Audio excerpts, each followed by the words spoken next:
16 साल की थी जब मुझे दानिश नाम के एक लड़की से मोहब्बत हो गई।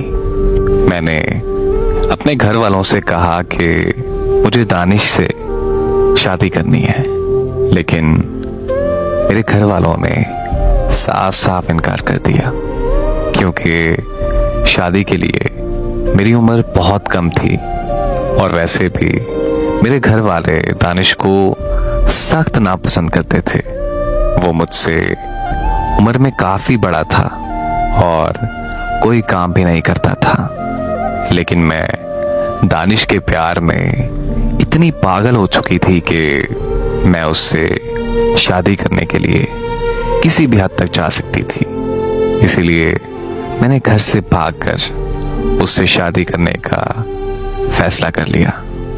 मैंने उसे कहा कि वो मुझे घर से भगा कर ले जाए, लेकिन उसने मुझे साफ साफ इनकार कर दिया, क्योंकि मैं उस वक्त नाबालिग थी। उसने मुझे कहा कि अगर हम पकड़े गए तो कानूनी तौर पर मुझे सजा हो जाएगी, क्योंकि नाबालिग लड़की से शादी करना कानूनन जुर्म है। उसकी ये बात सुनकर मैंने उसे कहा कि अगर वो मुझे नहीं लेकर जाएगा तो मैं अपनी जान दे दूंगी। ये सुनकर वो मेरे साथ भागकर शादी करने के लिए तैयार हो गया और फिर एक दिन हम दोनों भागकर वहां से बहुत दूर इस्लामाबाद आ गए। इस्लामाबाद आकर हम दोनों ने निकाह किया और हम दोनों एक घर में रहने लगे। हम जहां रहते थे वो घर दानिश के दोस्त उस्मान का था। उस्मान और उसकी फैमिली नीचे वाले पोर्शन में रहते थे, मैं और मेरा शौहर दानिश ऊपर वाले पोर्शन में। अभी हमें रहते हुए 1 हफ्ता हुआ था कि उस्मान मेरे शौहर की गैर मौजूदगी में मेरे कमरे में आ गया और मेरे साथ जबरदस्ती करके मेरी इज्जत लूट ली, लेकिन मैं कुछ न कर सकी।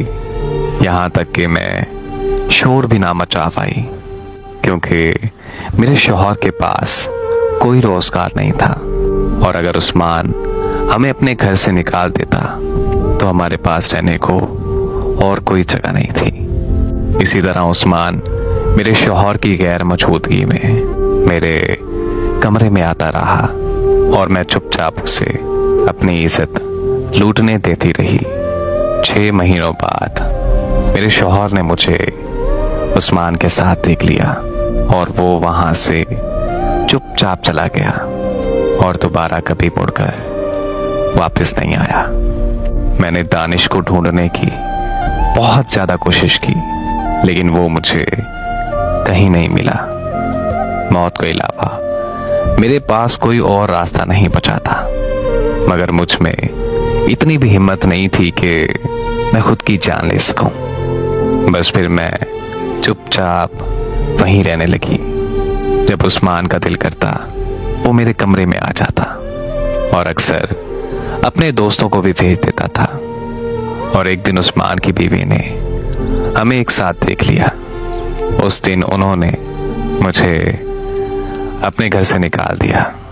फिर एक मसीहा मिला जो मुझे सीधा कोठे पर ले आया और आज 10 साल गुजर चुके हैं। ये कोठा ही मेरी जान पहचान है।